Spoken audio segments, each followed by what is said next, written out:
kabajamtoota daawwattoota keenya akkam jirtan nagaa fayyaadha kun barkoo miidiyaa keessan kana akkuma barame share like subscribe godhaadha waliin gaan isin jaa wanti irraa dubbachuu dhufe waan gabaabduudha waan gabaabduu kun isin jiru akkam jirraa akkam keessa jirraa haram deemu jirraa waan jiru laalu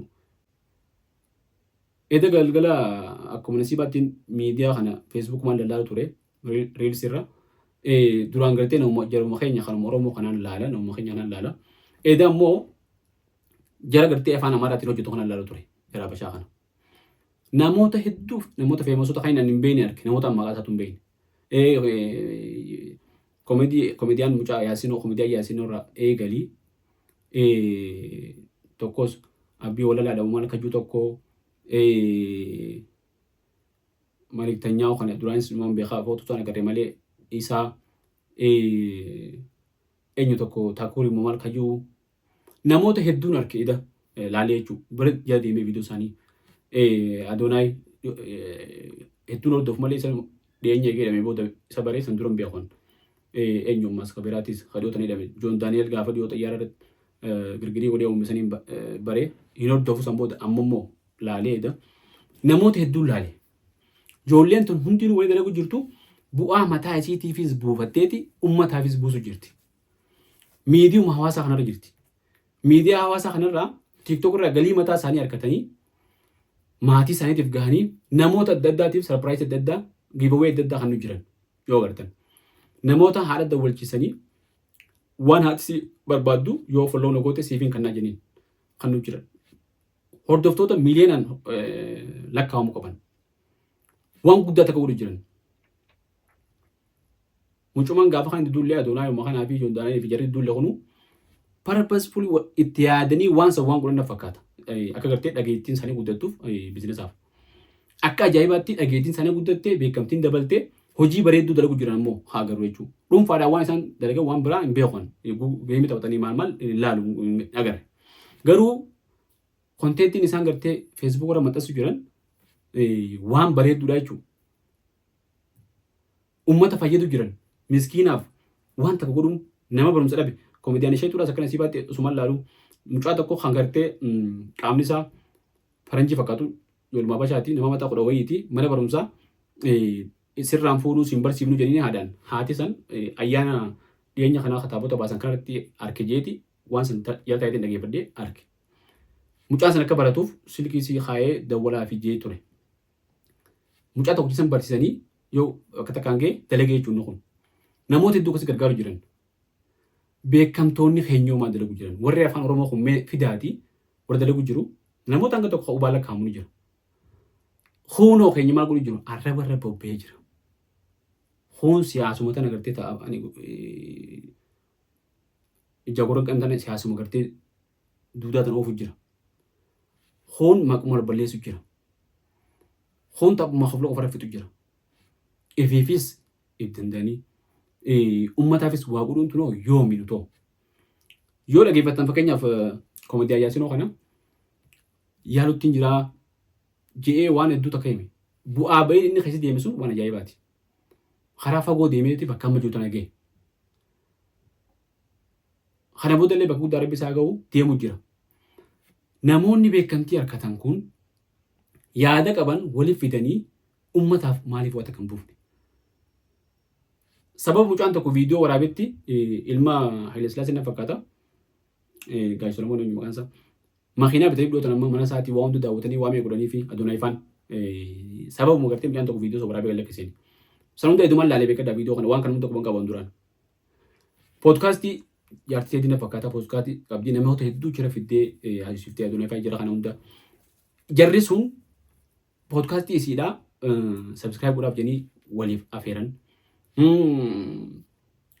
kun shoowii kanarratti argamee fi kun kanarratti argamee fi wal guddisaa waliin deemu jiran uummanni kun biizinesi isaanii waliin beeksisan wanni guddaan tokko kan hin argee ammas hundi isaanii paartinara qaban viidiyoo tokkochi isaan dalagan tokko bilaashitti akka keenyatti gartee lallabanii haga lakkisan jiru uummataaf maal jedhanii dhumarratti dhaabbata isaan ispoonsor godhuu jira kan isaan gartee dhaabbata beeksisa dalaganiif viidiyoo xiqqaa fedha keessatti jechuudha uummanni kun gama hundaanuu biizinesi deebisanii jechuun kan viidiyoo Adoonaayi tokkos daawwadhee inni bohuu tokko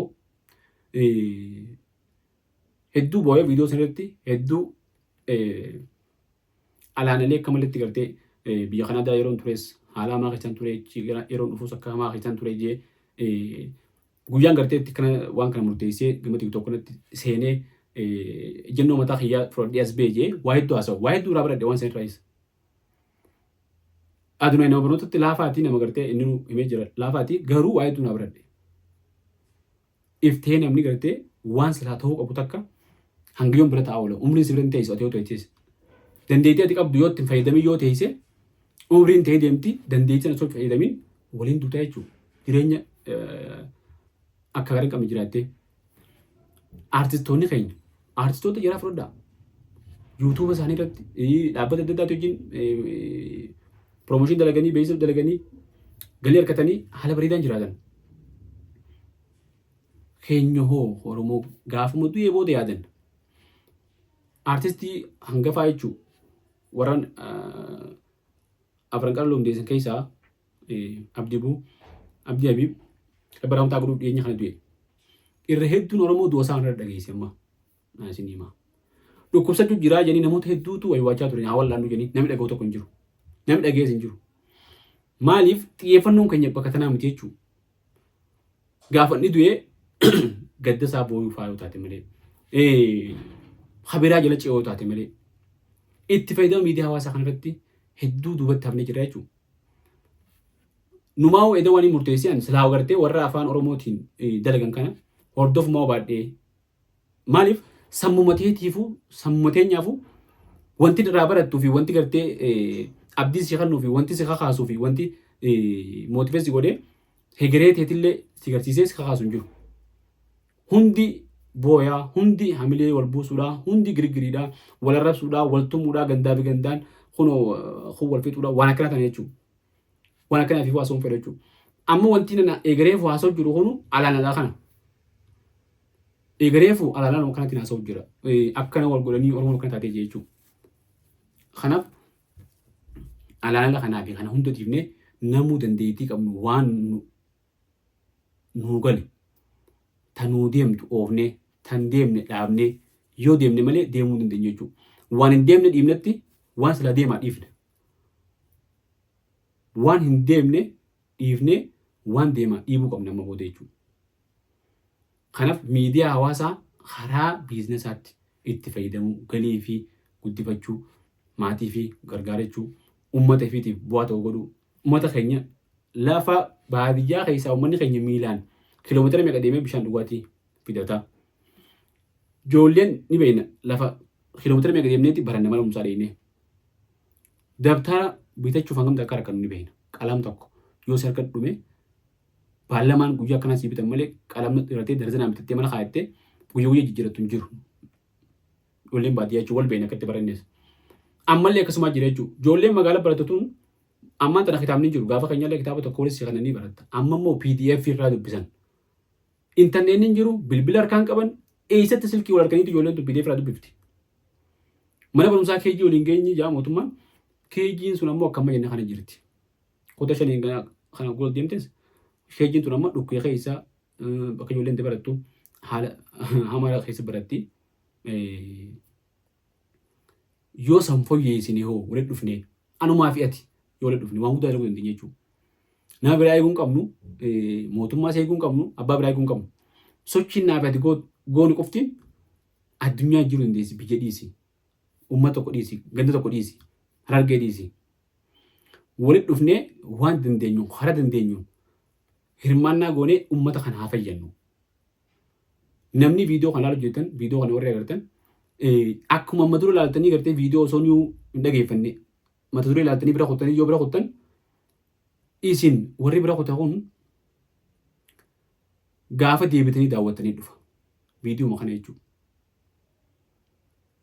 Nama hedduutu adunaa isanis waan dubbate qaba, nama hedduu waan dubbate qaba. Ati bakka takka hin geessu janii gaafa gartee amma dura furdaa ture nakkoofnu turanii jedhe. Dhalaaf faa biratti footoo diidan agarsiisanii akka malee furdaadha qaama kan agarsiisanii sheepitti agarsiisanii nakkoofnu turanii jedhe. Amma mucaan sun miliyeenara bakka miliyeenara ta'ee ol kutee mucaan kun bakka ibdandee akka bira ta'us. Ammaan tan ammoo namichi koflu jiru sun kofluma jira ta'an mallee namni fireendi isaa fudhatan fireenduma irra deemu jira ta'a. Hoggaa namni murate hoggaa gartee namni tuffate hoggaa namni bakka kan geessu hin jee bakka san gahii garsiisi. Warri viidiyoo kana daawwattan viidiyoo kana sheer godhaa wal biraan gahaadha. Miidiyaa keenya barkoo miidiyaa kana sabskiraayib godhaadha laayik sheer godhaadha.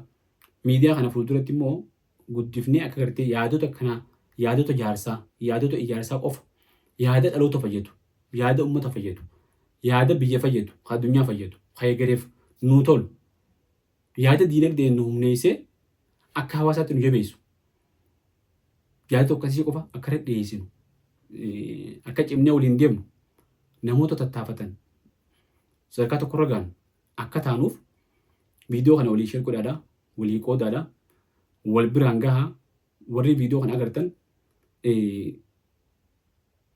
reach out nu godhaadha commentis nu kannaa yaada keessan inboxis nu godhaadha karaa adda addaatiin yaada nu kannaa nu jajjabeessaa namoonni yaada kanaa qabdan uummata keessan fayyaduudhaaf namni yaada kanaa qabdan nu qunnamaa karaa itti fayyaduu dandeenyu akka itti fayyaduu dandeenyu waliin taane uummata keenya fayyannaa isin jenna arraf hanumaan walitti dhaammannaa viidiyoo biraatti walitti deebina hangasuu viidiyoo keenya kana sheer godhaa wal biraan gahaa isin jenna hedduu galatoomaa.